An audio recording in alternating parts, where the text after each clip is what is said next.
By the way, have you seen the cratering of stocks in quantum recently? It's kind of nasty. I think some are down anywhere from 30 to 80%, depending on the run and how far out in front they got. Yeah, but they're also still up like 100% year to date. So like, it's kind of like, I always say zoom out. You got to kind of zoom out. Founder and CEO of More Insights and Strategy, Patrick Moorhead. 6, 5. CEO of the Futurum Group, Daniel Newman. 6, 5. Do we know what we're talking about, Moorhead? We absolutely know what we're talking about. The best part of my day on Friday is always the beginning. It's the workout, it's the podcasting. And now I know for sure, Pat, in 1 hour, my day is going to just perpetually and pervasively get worse. So that's just what I want everyone to know out there is this is the best part of my day. And you're listening to this on Monday, so you have no idea how bad it might have gotten. I don't know yet either. I just know it's not going to be better than right now when I'm here with you. So you're looking good this morning. I got to tell you, I put out a post last night that, after taking a seven-figure drawdown yesterday, that I took extra pump this morning. So I might be a little over the top. And I did actually see, the good news is pump is not caffeinated. It's like all the pre stuff without, but then I actually took caffeine on top of it. So I took 3 and added some caffeine, took some creatine, popped the peptides. I did a killer workout. And I'm feeling a little shaky. I'm not going to lie right now, but I'm super happy to be here with you. How are you doing? I'm doing well. I am trying to figure out, like, you're an adult and you do adult things. And then you're taking pre-workout that looks like what a 12-year-old would. It has gorillas on it. It's like, awesome. It has like mythical beasts with horns, and it says pump. Yeah, I'm trying to rationalize that whole thing, and I'm also wondering like where does it end? You look great. You sent me your new in body. Where does it end, dude? You're adding more muscle, losing more. 10%. I gotta break 10%. It's like So I'm at 11 right now on the in-body. It's 10 on the in-body because I don't think I'll ever get there on the DEX. So the DEX is really the real honest truth of where you're at. But it's like you got to have a purpose. And the other purpose I was trying to get is break 400 on bench. Now, I will be candid on that one. I'm getting closer, but I'm getting scared. I am getting scared because I love being fit. And if I learned anything from watching your journey was in the process of chasing those kind of numbers, there is risk. You know what I mean? Like, is it worth a 6-month injury to try to push that kind of weight? And I don't know, but like the ego takes over sometimes. Well, it's numerics too. It's numbers, right? It's one thing to look at yourself in the mirror, which I know we both do a lot these days. And maybe we still do share topless pics with each other. Not everyone's going to know about that. Well, that's okay. Listen, you got to show it off. So there's that. And then there's the quantitative dynamics of it. And that's where I broke. But I'm going for reps now, right? I'm not moving up on a weight until I can do 3 sets of 12, right? And then I'll move up 5 or 10 pounds. I'm going up slow and steady these days, which, isn't as fun, doesn't hit my ego or my aggressiveness, right? Where I'm listening to the absolute worst possible music you could be listening to get pumped up. But I'm going for longevity, and my new KPI with my trainer is injury-free growth. It's kind of like profitable growth, Daniel. I think there's some lifts that I know are just more high probability of injury: deadlifts, back squats, bench press, shoulders. Like as you get old, I have soreness when I don't lift. So you have to imagine what happens when you do, and and then there's other things obviously things with cables, things that are more natural body weight, things tend to be a lot lower risk. Now I do tend to hurt myself sprinting. That is my kind of Achilles heel because I try to sprint and these hamstrings just ain't what they used to be. Let me just tell you that. So, but anyways, it's all good. Pat, what a week. We're going to be able to hit a big week on all ends. We've got, we had a little bit of a shock up. Markets got excited. We had a shock down. Government reopened, by the way. That was kind of a big deal after being closed, one of the longest closures in history. Looks like flights are going to return to normal for Thanksgiving. We're not a political show, but I'm sure that'll weave its way into the theme of the conversation today. There were some big events this week. I mean, earnings was kind of calming down. It was the little calm before the storm. There was a few earnings this week, and we'll talk about them. But we have Nvidia next week, so we won't have to talk a lot about that. But maybe have a few words on preview. But we had AMD's Financial Analyst Day. SoftBank made big announcements, exiting its position in Nvidia again. Was it the move? Quiet after being quiet for so long. Anthropic makes a big capex bet. We were kind of thinking, they're getting to profitability. IBM shows a path to useful quantum computers in just 4 more years before they become useful. Nebius gets a big deal with Meta, and then there's a few other items if time permits we'll get to. Pat, you and I think we just have to do a flip today and talk about this depreciation thing, because there is such a great opportunity to debate both sides of this conversation. Everyone's probably heard about the Michael Burry, the big short, the guy that shorted housing and is now an expert in shorting AI. Where is he? Did he shut his fund down? Is he exiting the space? Who the heck knows? We'll come back to that too. By the way, am I talking fast? Because it might be all that pre-workout and pump. Bulls and bears, we'll get to what's going on. We talk about the shutdown. We'll talk about earnings. We had Cisco. We had CoreWeave. We had Nebius. We'll have a preview. Some other things, Pat. Depending on time, I know we both have a hard stop at some point, but that doesn't matter to you all. You just want us to get through the docket. So, Pat, that was a lot. All right, we got a big decode. You heard me run it down. Hey, let's get to it.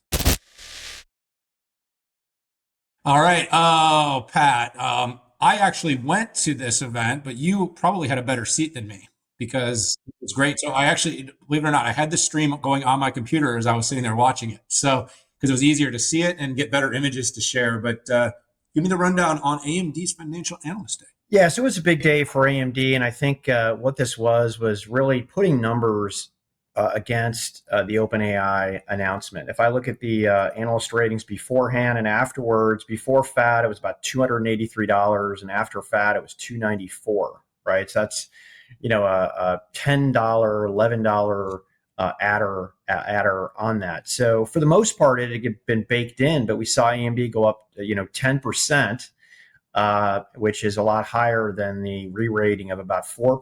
So, what did they say? I mean, they said a lot. And I think the money slide was over $20 non-GAAP EPS and long-term plan, and that Lisa and the team gave themselves a lot of wiggle room with 3 to 5 year look, over 35% revenue CAGR.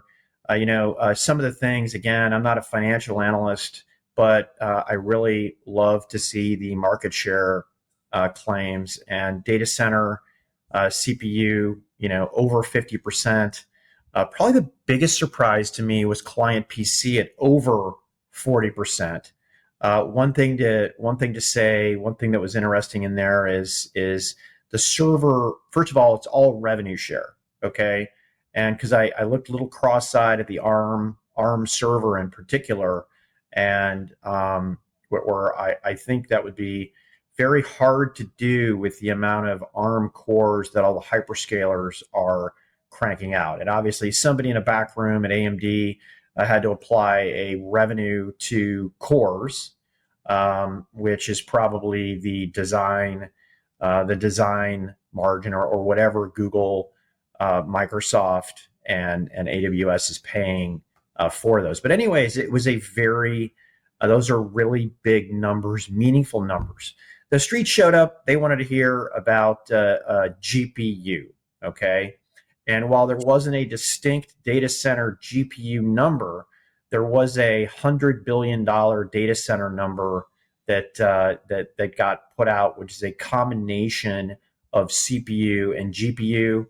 AMD is not prepared to give a split between there, and I understand why. Everybody wants a simpleton comparison to Nvidia. I get it. But yeah, I mean, AMD finally gave the street something to model, and now it has to ship. I had one of Nvidia's largest investors, kind of, what's the right word? Asked me a lot of direct questions via text, and in the end, right, it's roughly 15. Was it Masa? I'm just kidding. I can't say. Oh, come on. 15% share for AMD in 3 to 5 years in data center GPUs seems reasonable to me, right? Nobody's modeling 50% market share.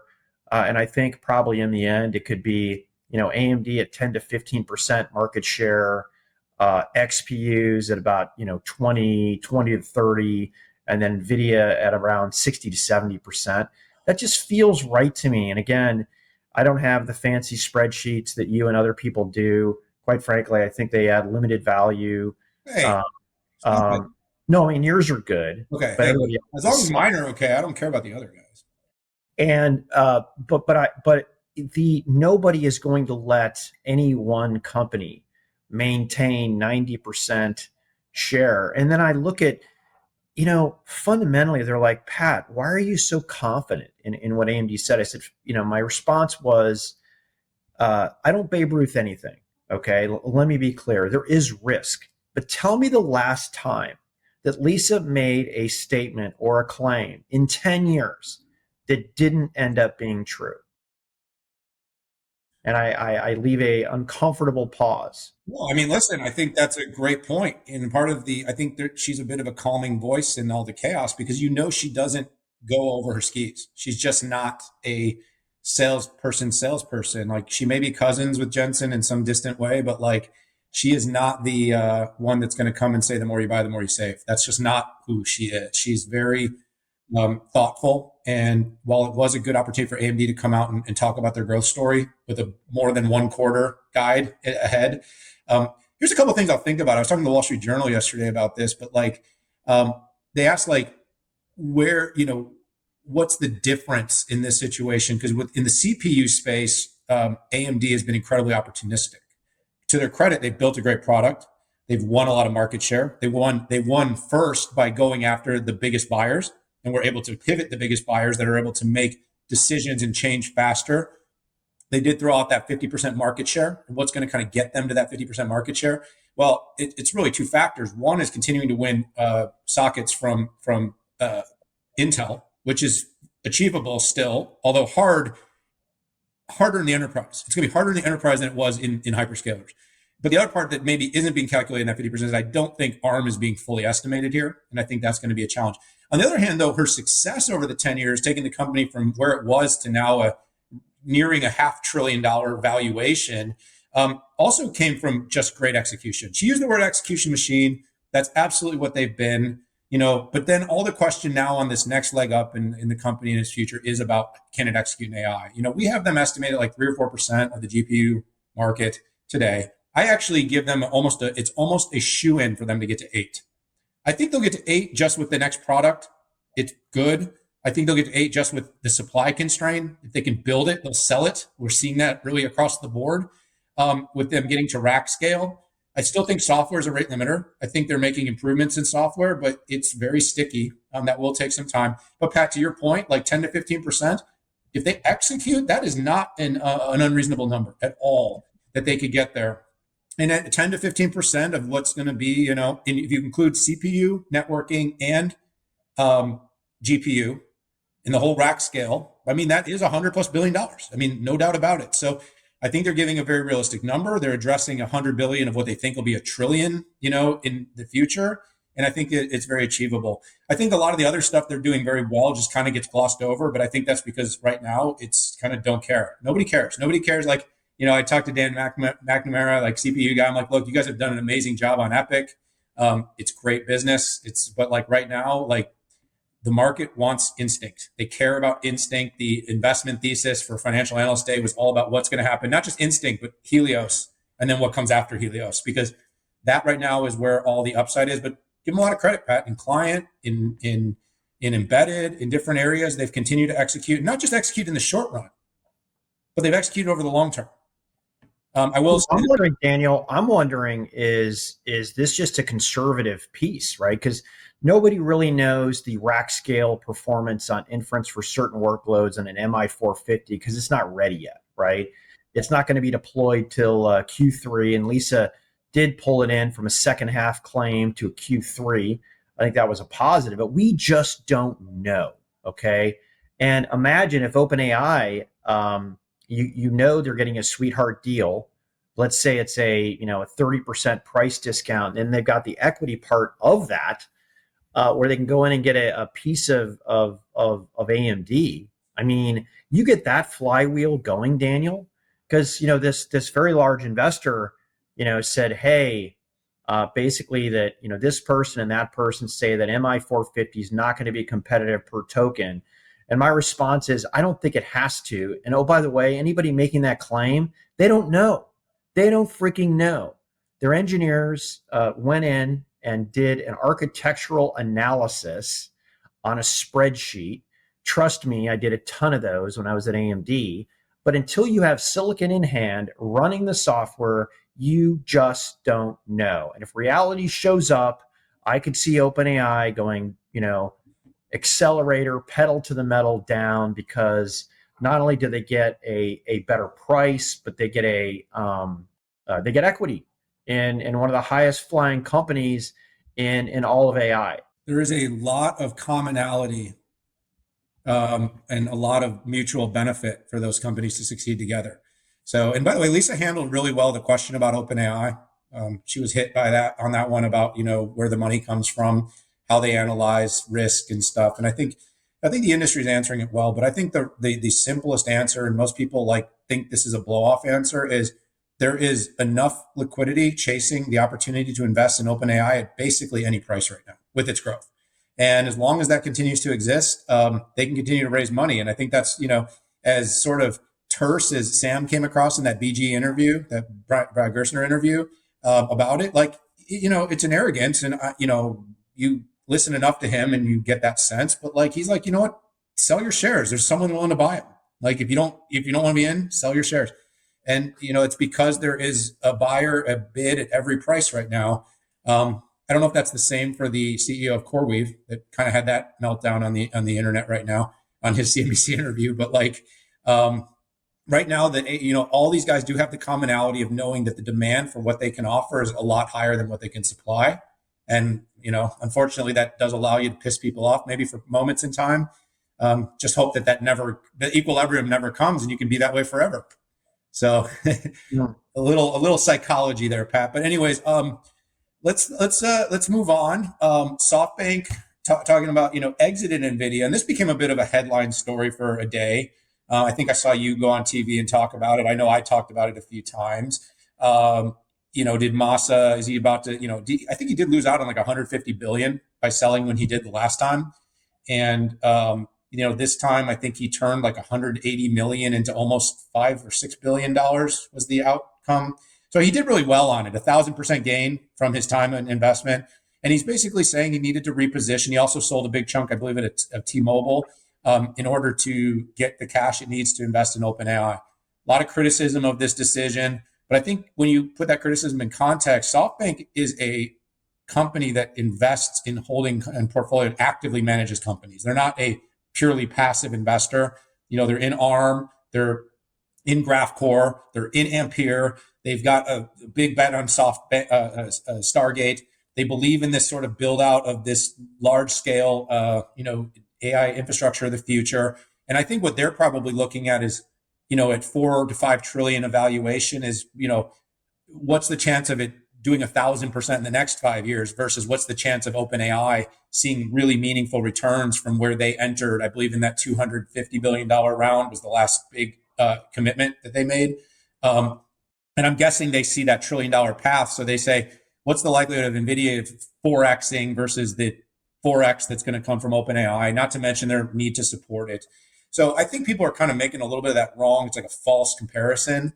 I mean, if you're a pure passive investor and you are wanting to be a little more secure in your money, there's no way you wouldn't look at Nvidia as a much better bet than OpenAI. But if you're willing to be active and you're willing to have a higher risk for a higher return, I think Masa's on the right track.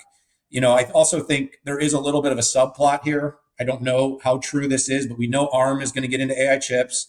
We know they've made those investments in GraphCore, the investments in Ampere. They have been building a bit of an IP and chip stack that they want to be able to support. And at some point, I think they want to see if they can access that market. The same one we just talked about with Lisa, the same one that NVIDIA's in, the same one that these custom chips are in, because that's going to be We think somewhere in the 100 to 200 billion range over the next few years. And that's a lot more revenue. And with their positions in those other companies, this may not just be about Nvidia. It might be about the fact that they could build a chip that then supplies these Stargate and other deployments, that they would directly benefit a lot of revenue. Yeah, great commentary. Yeah, I was on CNBC Asia, where I've somehow become the Masa-san guy. They bring me on there to discuss that for unknown reasons. But yeah, I mean, Masa-san has a better investment that he needs to make to get a higher rate of return. He's looking for maybe 100xer, and it's not that makes Nvidia or T-Mobile bad choices. Both stocks have been doing great, especially Nvidia. But I did take pleasure in watching the videos of Jensen ribbing Masa-san on stage, and them giving a nice group hug right after that. So yeah, I'm really looking forward to Masa-san's next step, how he's going to use ARM and all the IP blocks you talked about to maximize his portfolio in the future. So yeah, big stuff, man. Masa-san didn't flinch. He just switched tables. He just switched, and obviously he's been a big supporter. It's like funny. Everybody wants to lecture you about when you have unrealized losses, but then when someone sells and makes a lot of money, they somehow also make that a negative thing. Like, dude made 1,000%. Jesus, like, give the guy credit. He did good, and let him move on. Pat, Anthropic, and I said this interestingly, there's been a lot of compares with OpenAI. They're going to get profitable first. They're growing faster relative to getting profitable. Maybe they're doing things the smarter way. And then all of a sudden, out of nowhere, it's like, oh, they're also going to spend $50 billion, which $50 billion, by the way, is nothing compared to what, $1.5 trillion of spending commitments that have come from OpenAI. But like, what do you make of this Anthropic announcement? Why are they doing this instead of just, doubling down on Amazon and others? I mean, listen, this is exactly like OpenAI. And let's be really clear. Anthropic makes most of their money off Claude code. And, whether it's code completion, doing complete end-to-end apps, now it's got like security checking mechanisms. The original vibe coding was trash because it was just a security nightmare. But man, is it getting good. And you look at the amount of computer science students unable to find jobs, and we don't have to debate that. But I can't imagine it's anything other than using these tools. Somebody in my family that's very close to me, who happens to be a software developer, has turned the tables on that, and he uses Cursor to become a capability of a 5 to 8 year experience programmer. And there's also, it's funny. I saw you opining on Anthropic and enterprise. Let's be really clear that's code completion. They're doing nothing else in there. I'd love to see them show up with some sort of an on-prem or hybrid multi-cloud agentic orchestrator at some point. The ability to create small models, vertical models. But what I love is everybody talks about how do we monetize AI. They're the perfect candidate here. It's like one application they're good at, and they're driving a ton of friggin' revenue and will be profitable on paper by 2028. So of course they had to come in like OpenAI and make a bunch of multi-billion-dollar commitments. This is a $50 billion U.S. data center construction with a company called Fluid Stack, which I'll be honest with you, I'd never heard of before. And the same rules apply that any other, OpenAI focused data center. How are you going to get the power? How are you going to get the water? And how are you going to have all of that as cheap as possible, right? And with a 3 to 5 year lead time on natural gas powered generators, I still don't know how all of this adds up. So, yeah, OpenAI had it, and Anthropic needs it too. Yeah, I think Lisa said it. I've quoted her a few times. I'll give her credit, but the future of intelligence is going to be directly correlated to how much compute you have. And of course, she's going to say that, and Jensen's going to say that, but I tend to believe it's true. And so, the dependence on for compute from companies that have the ability to constrain compute or that have limited supply of compute, Anthropic, just like OpenAI, doesn't want its entire future to be dependent on whether or not, Azure or Amazon has what they need. So they have to build for themselves. To your point about the Claude Code, I just, to be clear, I just don't care. I don't care what the enterprise use case is. My point is it's an enterprise use case. Enterprises updating and modernizing and improving and building applications in code using Claude Code is a great application for enterprises, and they're paying for it.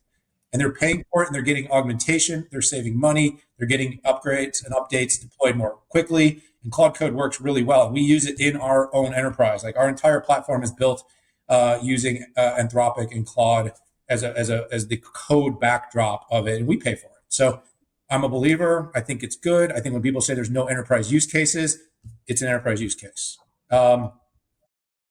So that was just something of note there. But I mean, otherwise, like, you're exactly right. We are in this exciting era of everybody needs to buy a boatload of compute.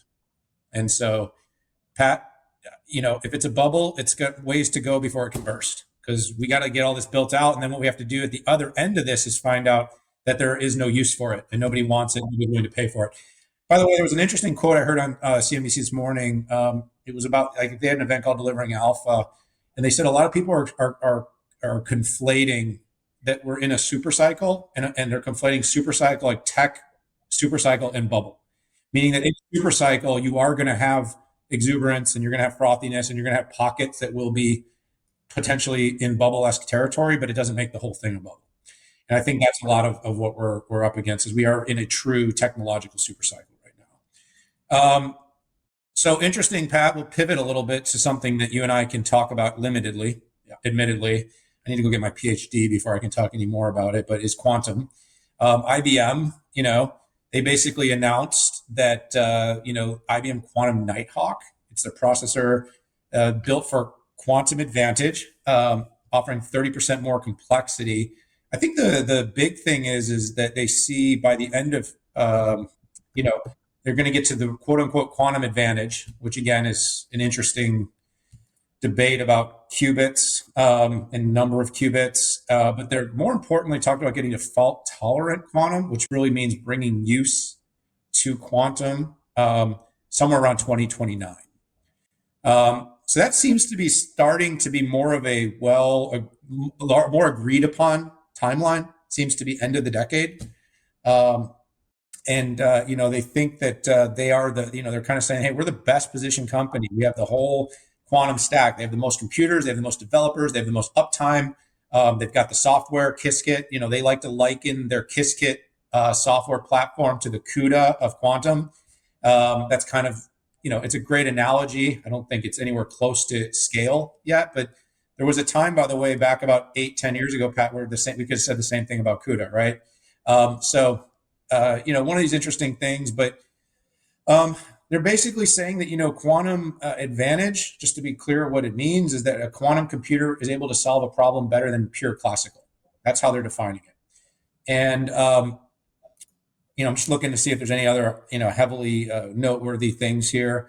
They're basically, the other thing is just about getting to the error, what do they call it? Fault tolerant.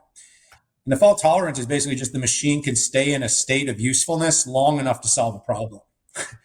That's one of the biggest restrictions or rate limiters of quantum. You and I both talked a lot over time that IBM has definitely gone big here. The market doesn't credit it much for the research part of its business, but it certainly does seem to be showing progress. And while we may not love some of the comments that come out of these zero revenue quantum companies and all the exuberance and frothiness around some of them, IBM's a very real company with $1 billion in revenue, with thousands of real developers building, and some really good use cases, including the recent HSBC bond use case, where they saw meaningful advantage to using quantum to improve trading algorithms. So some interesting things here, Pat. This seems to be more of a ongoing journey than a true inflection. No, I think you covered that great. I think that Listen, the punchline on this was having useful quantum by 2029, right? Focusing on error mitigation and scale. It's interesting. I'm starting to wonder. It seems like this perpetual pushing things out 4 to 5 years. If I start seeing this anymore, I'm going to have to start really questioning this and really. And the funny part is, I am not qualified to do that, but Paul Smith Goodson on my team is. And I think we're going to have to wait for 26, 27 benchmarks as interim proof points. I do think that people should start POCs now if they're not already. IBM has a ton of them going on. INQ, I've seen a lot of things going on out there. But by the way, have you seen the cratering of stocks in quantum recently? It's kind of nasty. I think some are down anywhere from 30 to 80%, depending on the run and how far out in front they got. Yeah. But they're also still up like 100% year to date. So it's kind of like, I always say zoom out, you got to kind of zoom out. But yeah, the last few weeks, the zero revenue or loss making growth companies have gotten absolutely smashed. Yeah, I mean, listen, my tiny little company is making more revenue, driving more revenue than some of these companies By a lot. Yeah, But some of those companies had $2 billion valuations. true. You'd probably take 200 million and walk away right now. Yeah, I'm wondering what my problem is here. So, anyways, So, were we done with that one? We're done with that one, right? we're done with that one, buddy. We'll have a quick one here. This one's pretty quick, but Nebius, did a $3 billion deal with Meta. I mean, is this just more, capacity, basically instant capacity type stuff? Yeah, short answer is yes. And Meta has been very open about their strategy, which is we're going to share risk with other companies. And we're also, when we need GPUs, we need GPUs. And Nebius has it. They have the power, the capacity, the water. And this is just an element of it. Meta has also said that as soon as they get a better idea of consistent demand, they're gonna try to pull it in house. So, and this is what part of that bond float was to build more of their own. So yeah, they're not just buying the GPUs; they're kind of buying the guaranteed racks and watts and power. Yeah, I think this, a lot of these kind of neo cloud plays and AI utility plays is going to be about borrowed capacity. It's all about the fact that they're going to build and use, and it's just because they can only put so much cash up in so much time, and they can also float some of this over and have these other companies build it, use it, expand on it. By the way, not a totally new concept. It's just being done at a much larger volume. I mean, doesn't Oracle and Microsoft have all kinds of co-located data centers around the world? And Oh, 100%. I mean, all of them are outsourcing to everybody. I mean, CoreWeave and Nebius and all those companies that you're shilling out there. So, yeah, well, sorry, educating, not shilling. Well, look, I have conviction. I'll take my lumps. I'm actually having so much fun with my trolls now that I'm starting to troll my trolls. And it's actually been quite. Way to do it, Daniel. What? It's the perfect way to do it. No, but because I used to just purely ignore it, and now what I'm doing is troll of the day. So I pick one post a day where someone trolled me real good, and I troll them back, and see most of them never show back up, which is a bummer because I'm kind of looking for the fight. But it's fun stuff. It's all good. You got to have a little bit of a sense of humor about it, because otherwise, these people, it'll ruin your day. I used to really let it bother me. It's just I don't even man, I wrote 7 books and my parents never even read my own books. I got all kinds of therapeutic issues. I don't care what some avatar on Twitter has to say about me. Remember what you told me yesterday, you're jacked. So none of it really matters. You're jacked. You told me that. And I was happy about it. And I basically took that to bed and I slept like a baby. All right, Pat. Listen, there's a few other topics for the Decode, but we've got some time constraints, and we still got a decent amount of market stuff to cover. So what I want to do is I want to have a little debate. Everybody out there, the flip. The flip is where Pat and I simulate a debate.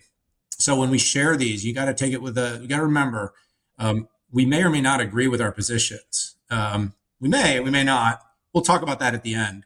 But this week, the topic du jour was depreciation, and whether or not 5-6 year type depreciations is basically accelerating, is pulling forward earnings, is manipulating longer term earnings, and we're also looking at the situation of, is this reasonable based on use and based on the usability of these pieces of hardware, Pat? So let's have a look at this topic. This week is how long before a GPU depreciates. 5-6 years is perfectly reasonable. Now, you're such a shill. I figured you'd be the 4 guy. No, listen, if I look at, so first of all, to get a definitive number on exactly what it would be, you'd have to know the next 6-year roadmaps, the neck of all the chip makers, all the designers, founder roadmaps, prediction of cooling technologies and software, and really have a good model of the diffusion of data center inference across the millions of apps, different platforms. The only thing I think I need to justify this is, first of all, looking at history. Now, there's only been 3 to 4 generations of Nvidia AI accelerators out there, and all of them are tapped out at about 95%. Okay, A series, V series, H series, they're done. And even though Jensen said that H200s are worthless, his customers beg to differ. And there's a very easy explanation for that, which is every application does not need 100,000 of bleeding edge GPUs. To develop a leading edge frontier model, to do video creation and things like that, you do, because there's a lot of capability and a lot of innovation that has to go in that. But for everything else, we really do not need this. And the thesis here is that if you look at all the enterprises, you look at all the industrial, you look at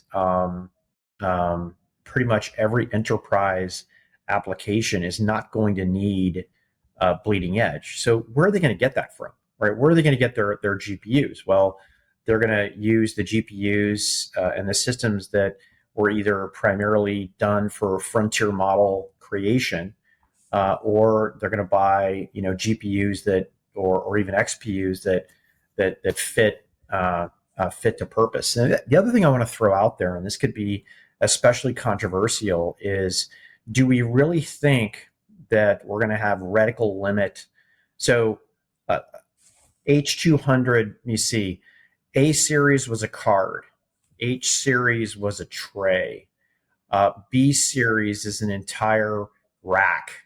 And sure, you can buy the piece parts, but for the most part, once we get to, let's say, Vera Rubin, where the fungible AI capability is an entire rack, where does it go from there, Daniel? Is NVIDIA going to be selling fit-for-purpose, complete and total data centers that are all created by them? So there is a potential that because of the limitations of power and the limitations of foundry, that being able to hit those performance elements, the highest level of performance, and 10xing it every single generation, I think it's going to be a stretch. So diffusion of inference combined with the potential slowdown and we're not going to be 10xing every generation, I think very well supports a 6-year depreciation. Pat, ironically, I'm going to agree with a lot of what you said, but I just think 6 is wrong and 4 is right. 6 years is just too long when you know the amount of compute and the intensity of compute leads CEOs of companies to say things like, my GPUs are melting.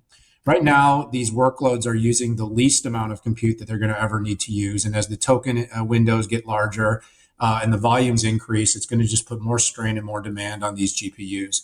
Having said that, we do have good accord and good history that companies, including Google and Nvidia, have had GPUs that have been in the wild 4, 5, and 6 years. We know that there's still V series and A series that are out there that are being used and that are being paid for at a good rate. So I don't think this is a case where we're debating whether or not a longer term is okay. It's just how long the term is okay. And there's a couple of errors, and what really creates this problem for 6 years isn't purely just 6 years and purely pulling forward some of the earnings by spacing out the depreciation, but it's also the fact that in many cases these GPUs are being used as leverage.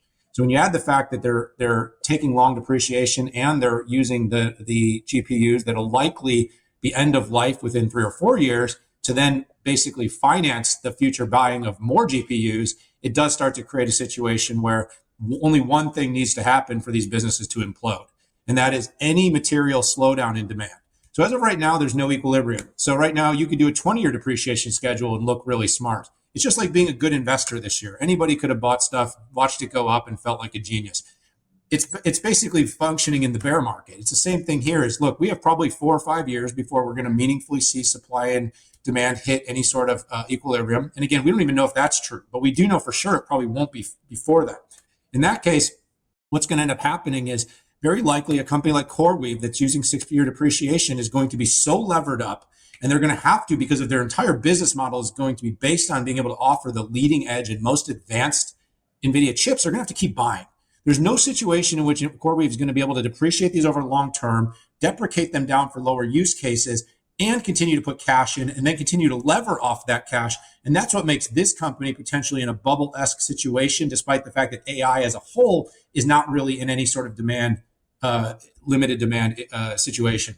So having said that, I think 4 years is more reasonable because it's a better accounting mechanism. I think it takes some of the risk off and maybe makes earnings look a little bit worse. But if you're like a CoreWeave, you don't have any earnings anyway. So you may as well just look a little bit worse, get yourself in a situation where you're not putting as much pressure on your books longer term, because this is going to be a snowball for you, because each generation we know is coming faster. Right now, it's twice a year. If you look at each mid generation that's coming out from both AMD and Nvidia, it's going to be too much. The pressure is going to be too high. But having said that, in some cases, there are workloads that I certainly see lasting and being utilized on older equipment for more than 6 years. It just creates too much risk for most of the companies that are taking this method. So how do you really feel? I actually think, based on what we're seeing, 4 years is probably smarter.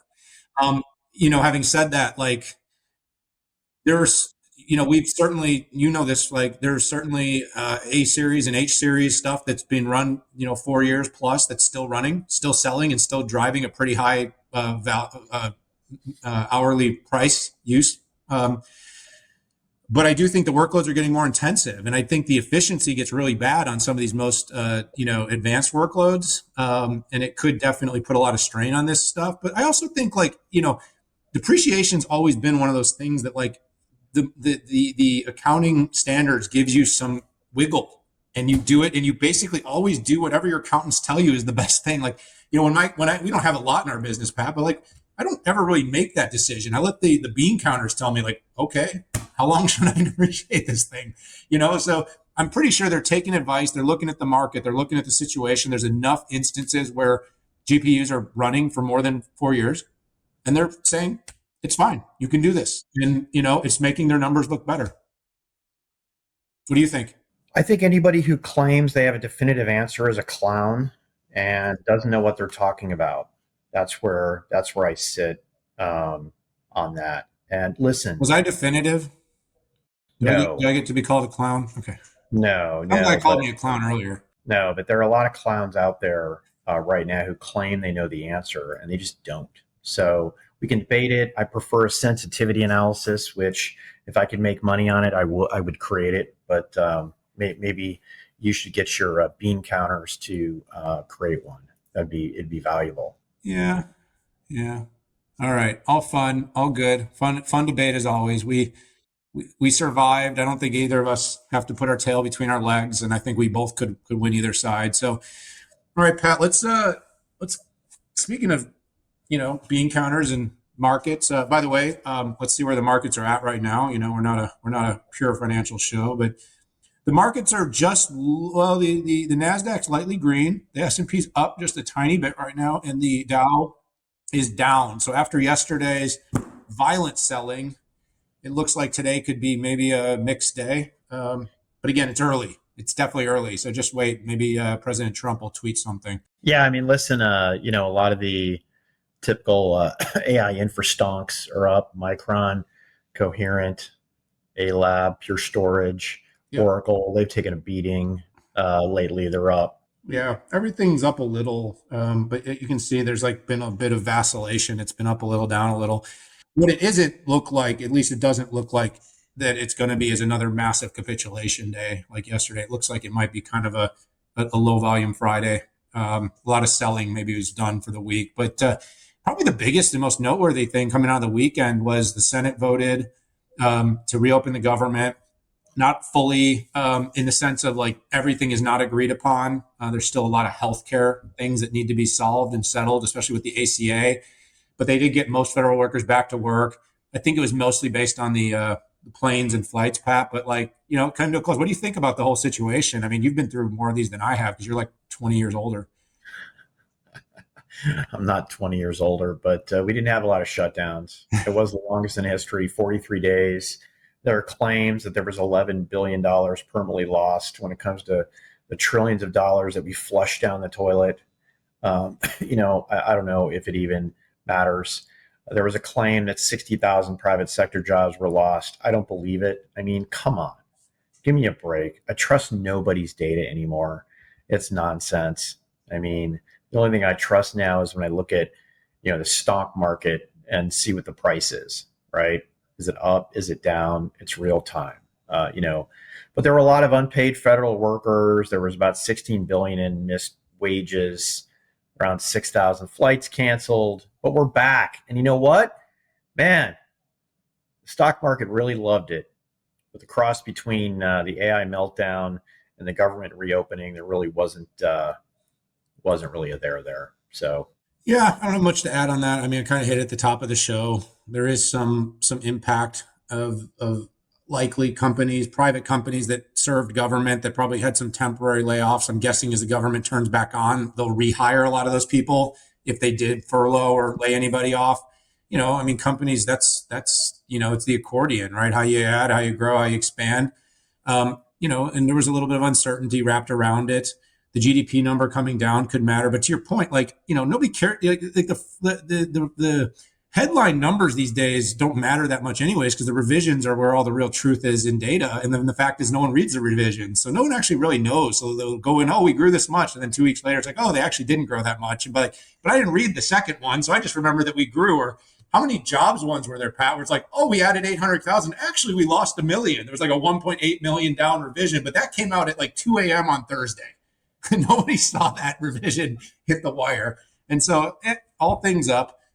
Anyways, and by the way, then we have a president, that will mostly debunk any data he doesn't like and at least get half the country to think it's fake, even if it isn't fake, So what a world we live in. I watched Idiocracy again. It is really that stupid. We have really hit that point now where I do believe it's what do you say? It's over. That's what I like to say. Cisco, this was, some of these late cycle earnings hitting, Pat, did the business, beat. It was a beat. That's all, folks. So like the rest of earnings, I know it's a lot of pump. Like the rest of earnings, Pat, Cisco just does what everyone else has done, which is done well. And this is another, I like this one as a bit more of an enterprise indicator, because this isn't a company that's 100% dependent on a few customers. Cisco has a really big breadth. They serve a ton of enterprise customers. They really saw good results across most of their business. The parts that aren't growing haven't grown at all in this collaboration. That's been a falling knife for a long time, but they've seen service continue to grow, observability, which was a big bet with Splunk, continue to grow. Security, has seen more mix shift, the overall security business, because they're seeing up Splunk, down some of the legacy hardware. And network, of course, is doing great because you need a lot of networking to do AI. they weren't massive beats, but they were solid. And the biggest thing I probably took out is that they expect to almost triple their order book for AI in 2026. So they were like 1.3 billion hyperscale AI orders, and they're expecting something in Q1, and they're expecting like 3 billion in 26 of AI infrastructure revenue. So really big uptick there. I mean, solid numbers, like I said, from another sort of bellwether company that's not just hyperscale, but also has a really meaningful enterprise footprint. Great breakdown there, Daniel. And I like to focus on the re-ratings out there and the percentages. So the re-rating was up about $9 a share, which is up about 11%. And I think the stock was up about 4%. But yeah, I think it's probably half cloud and half enterprise. If I look at a lot of the discussion, in the analyst segment, there was a lot of discussion about. There was a lot of campus talk and wireless talk, but in the end, hyperscaler AI demand was a huge driver. A lot of discussion about security down year on year. Legacy products declined. Splunk shifted to cloud, which Chuck did a great job on CNBC Squawk talking about this.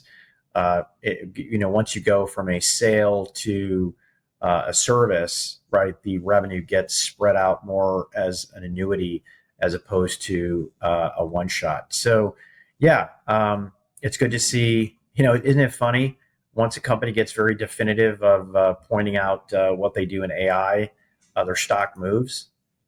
Seems like a recipe. Right on. So, Pat, another name, a company that's done well, one that I've probably been a bit challenging of, but you seem to be a big buyer in, is Monday. What do you think? Not a big buyer in, dude. It was a disastrous earnings. I mean, they crushed it.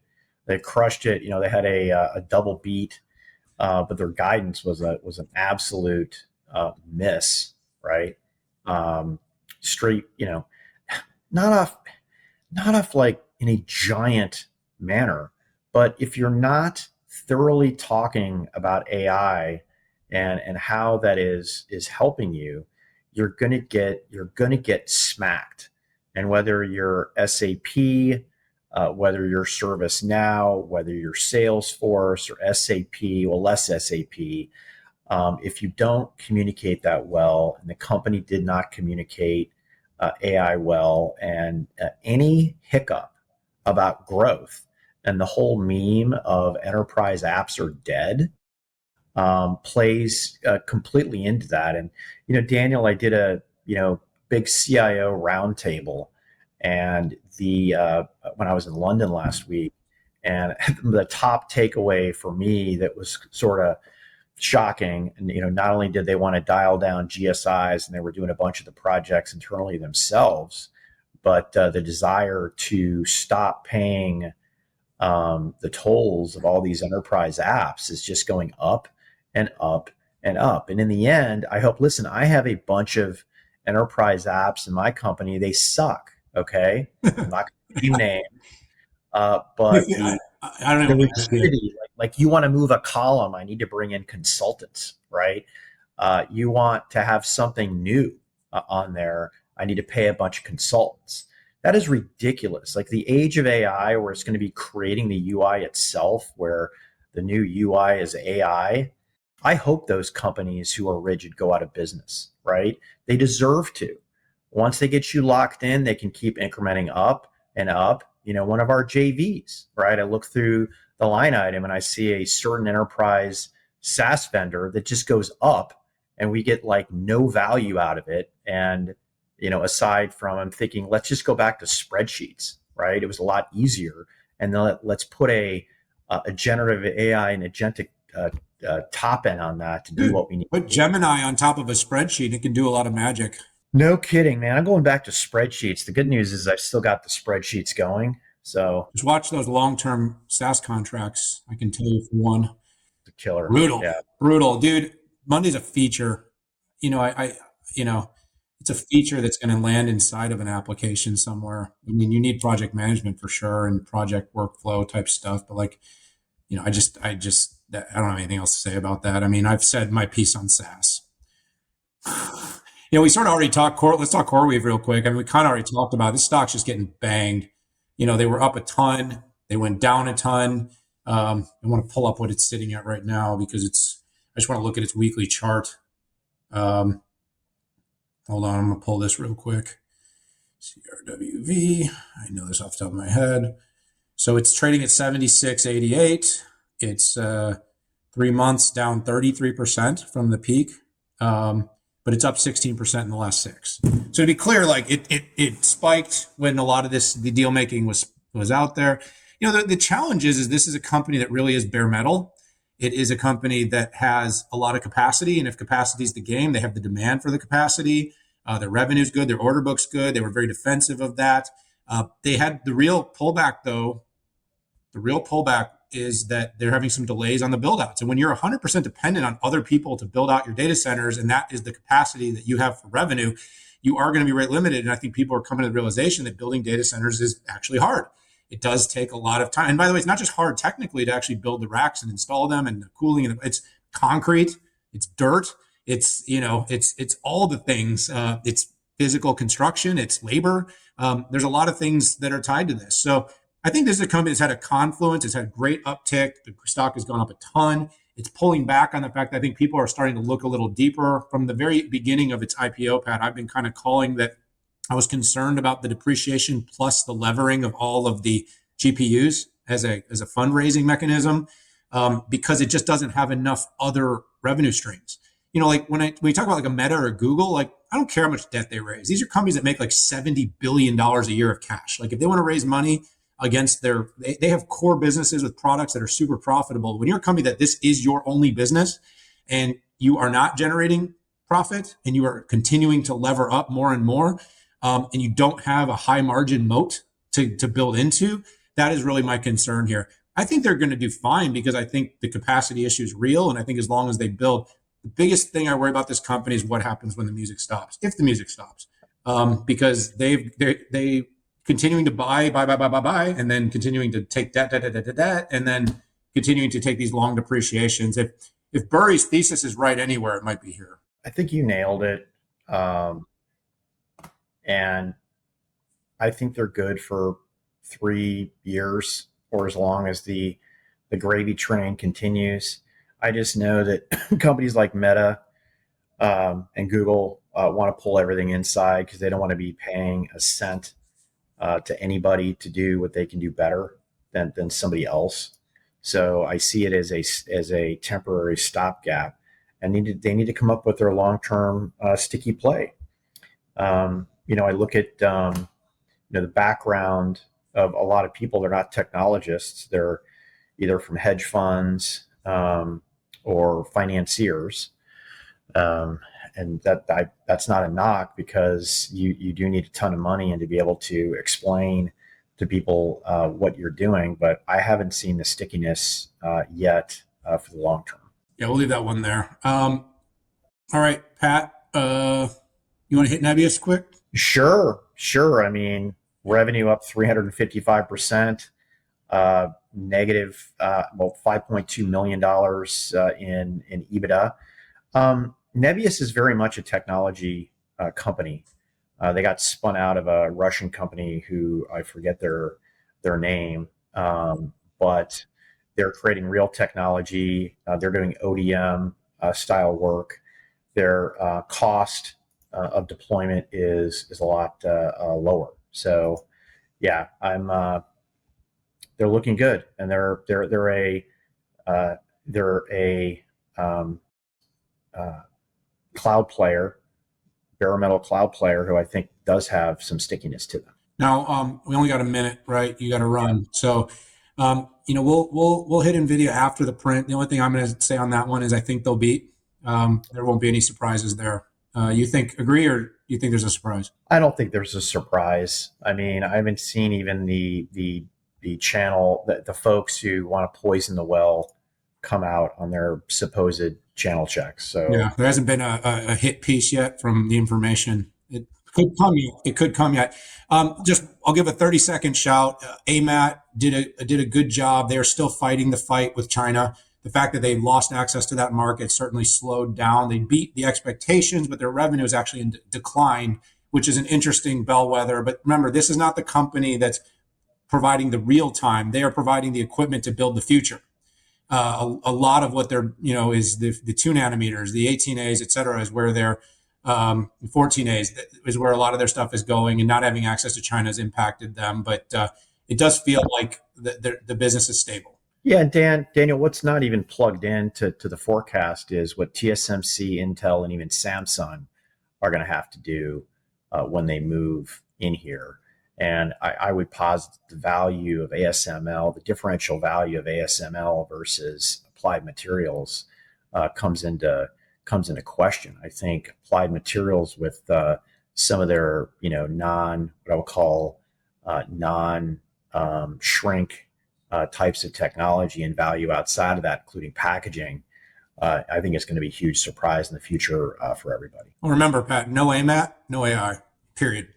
No AMAT, Right, baby. no AI. Hey, that's exactly what I said in my my tweet. So, I think I said something similar. Maybe I read yours. I don't know. I generally try to have my own BS taglines, but I might have stolen that from you. buddy, I gotta I'm go. going to run. All right, everybody. Thank you so much for joining. Pat's got to go be famous. I'm going to go get on calls of death. This was the best part of my day. I hope it was the best part of yours. Thanks for being part of the 6-5. Hit subscribe and see you all later.